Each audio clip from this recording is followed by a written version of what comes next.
Hello there, Mr. Lee here, and willkommen in Berlin. We're here by one of the most iconic spots of Berlin, the Brandenburg Gate, to talk about the end of the First World War. This is a good place to start, not only because it's so symbolic, or it's at the heart of the German government, but right next to it we've got the US Embassy as well. And the USA, over the course of the 20th century, will come to play a big role in Germany. Its first contribution at the end of the World War I also serves to be a knockout blow for Germany and its participation in the First World War. Let's have a look and see how it unfolds.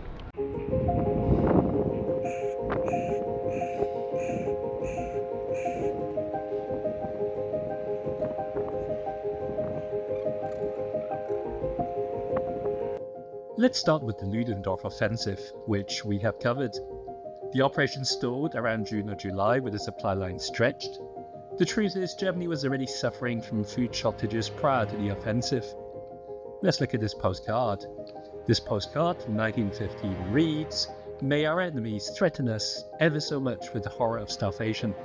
We will mobilize the last potato. We, Germans, we will hold out." By the winter of 1916, even the last potatoes were mobilized. At this point, potato harvest was at 50% of its yield, and Germany entered the Kohlraubenwinter, or, as you might say in English, turnip winter. Now, turnip may have more vitamins, but they're not as filling. Nonetheless, turnips and sweets can cope with the harsher growing conditions. This was important because in 1914, farm labourers were conscripted. This means that the farms were not able to rely on the labour and the expertise of people who had previously worked there. On top of that, farm animals were taken for food supply in the front line, so they were slaughtered, and horses were often used as a means of transport or possibly even warfare in the front lines, so farms were depleted. Of course, the Schlieffen Plan was meant to succeed in a short amount of time, and if that did happen, then these issues perhaps wouldn't be quite so important. But alas, that was not the case, and so after 1914, the production of grain starts to go down, likewise potato, and Germany comes to rely on root vegetables such as turnips and swede. So food and coal was increasingly redirected to the front line, and it was prioritized there. And the German population through cold, hungry, and increasingly towards the drunkard. The mood in Germany perhaps was as grey as this cold, wet, and wintry day as it is today.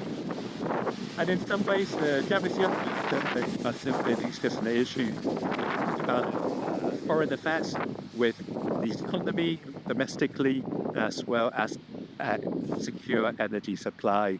In fact, just on the day of filming today, the Chancellor of Germany is facing no confidence motion.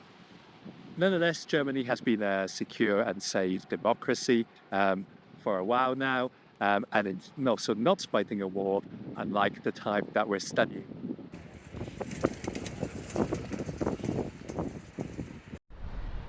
As the Ludendorff Offensive was able to find lightning success, the soldiers were also able to find food in the stores that the Allies hadn't been able to empty before their retreat. Unfortunately, even that serves counterproductively as a negative thing for the government. What happened was that when the soldiers entered these stores, they were able to find plentiful supplies of jam, coffee, and white bread. Because of the blockade on Germany, these were not things that the German population have seen since the start of the war. And as news filters through, the German population became more disgruntled, thinking that the government had betrayed their trust.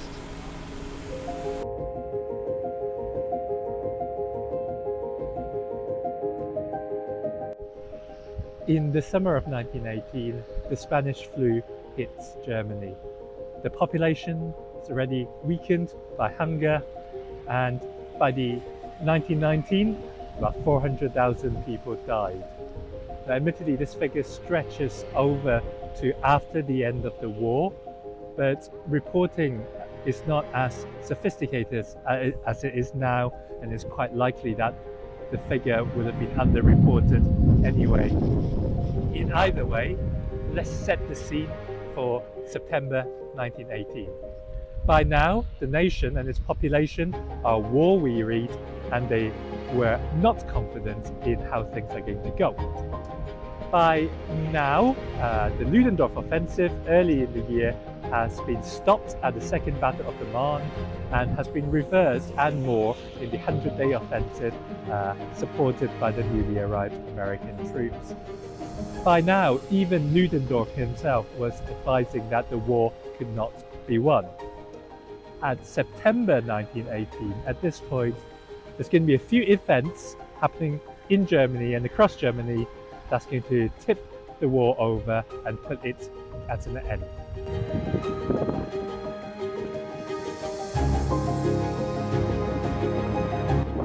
Earlier on the course, we talked about the German naval base on the North Sea, Wilhelmshaven.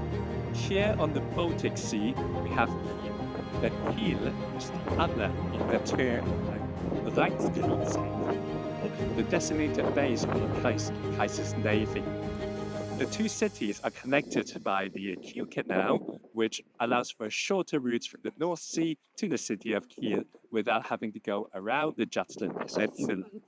And so here, Kiel is on the eastern end of the canal, and for years, since 1871, it has been an important naval base. And at the end of the Second World War, it's going to take on extra significance as the revolt comes to Germany. Kiel is a very important city, both for the Navy and for the Kaiser himself. In fact, just to my left there, that probably would have been where the Kaiser's royal yachts would have docked. When this place was designated as an imperial naval base, the railway lines were built right by the port, and then support that. And you can still see remains of that on the level you see there. And just behind me there, you can see the old station building, and with some steps coming right down from it. Those were the steps that the Kaiser would have used as he got off his train, past his waiting room, and down the steps in order to board the royal yacht just to my right. In mid-October, the main fleet still at Wilhelmshaven was ordered to gather and anchor outside the protection of the naval base by the admirals. The admirals wanted a last showdown before the armistice, which the government of Berlin was planning, and the move was against the wishes of the government in Berlin. The sailors themselves have not seen action since the Battle of Jutland. Morale was low, as was trust, and so at the mobilization on the 30th and 31st of October, the sailors mutinied and the attack had to be called off. At that point, one of the squadrons made their way through the Kiel Canal towards the other end, Kiel. As the third squadron neared the Kiel end of the Kiel Canal, where we are roughly here, the commander of the squadron decided to arrest all those who have mutinied off Wilhelmshaven on the North Sea. This triggered a general disquiet amongst the sailors, and this sense of discomfort was shared by the workers who worked in the shipyards around the area. On the 3rd of November, there was a general protest, and the protesters marched towards the city centre at Kiel in that direction. During that protest and the administration's suppression of it, 7 protesters were killed and 29 protesters were injured. That essentially signaled the first shots of the revolution that will sweep along the country of Germany. The protesters in Kiel demanded redress and the release of the mutineers that have been arrested, as well as political freedom that's associated with it.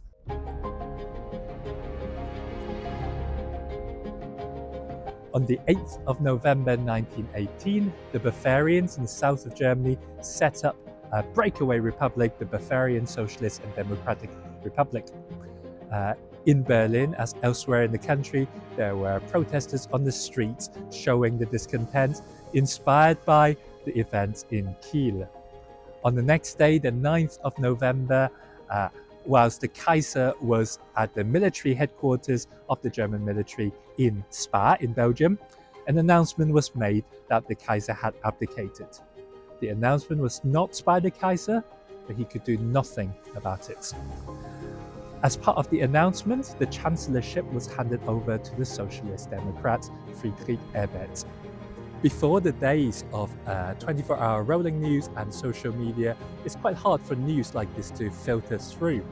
And one of the deputies, one of the MPs, if you like, of Friedrich Ebert, one of the Socialist Democrats, was quite keen to get the news out, partly to seize the news agenda, but also to calm the protesters and the temperature within Berlin.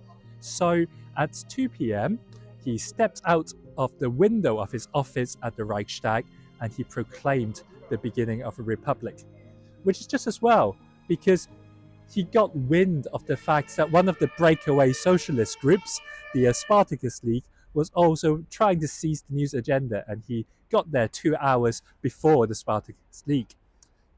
Which means at 4 p.m., there or thereabouts, one of the leaders of the Spartacus League, one of the organizers called Karl Liebknecht, in the area behind me, in front of the cathedral and the palace just in that direction, he announced the proclamation specifically of a socialist republic. He was a Marxist himself, so he perhaps was trying to organize things in that model. And as if to reconfirm the proclamation and to show that the Kaiser really is out of the picture, a little moments later, he actually made the announcement out of one of the windows of the palace, just in that yellow building behind me there. The German political leadership has faltered. The Kaiser was no longer the Kaiser.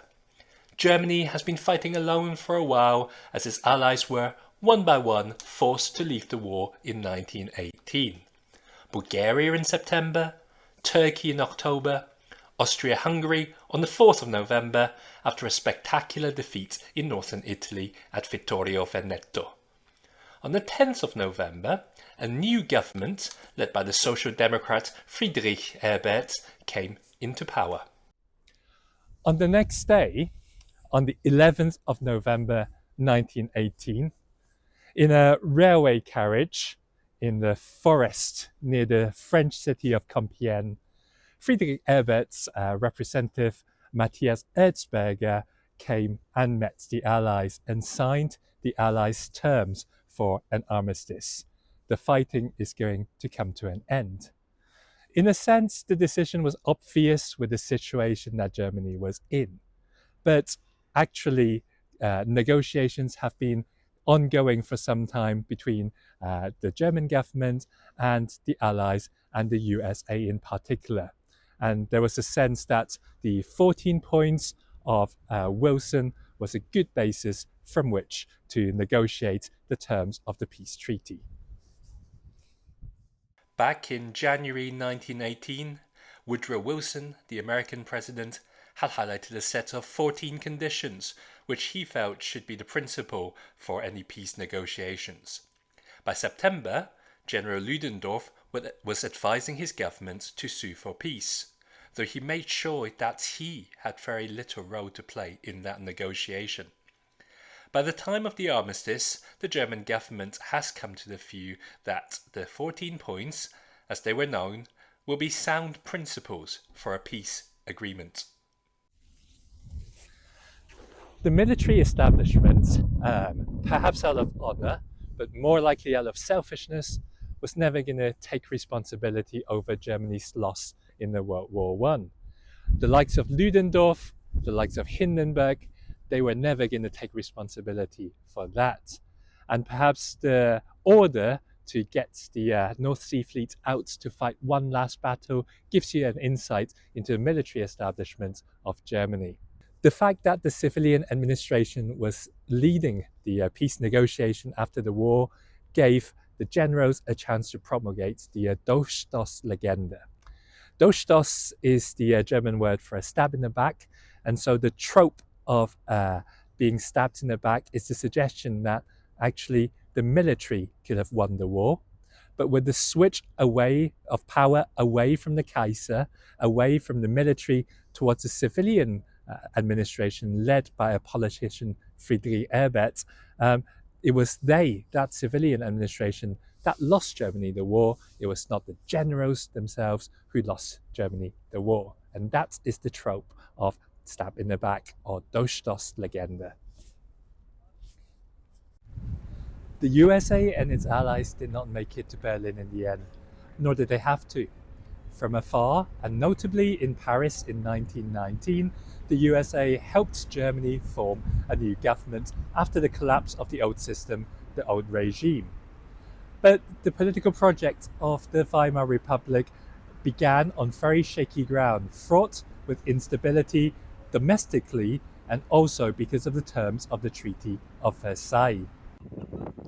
In the end, the USA and the Allies did not make it to Berlin, nor did they have to. They helped set up a new government for Germany after the war, but the terms of the treaty and the political instabilization put the political project of the Weimar Republic on very shaky ground from the start.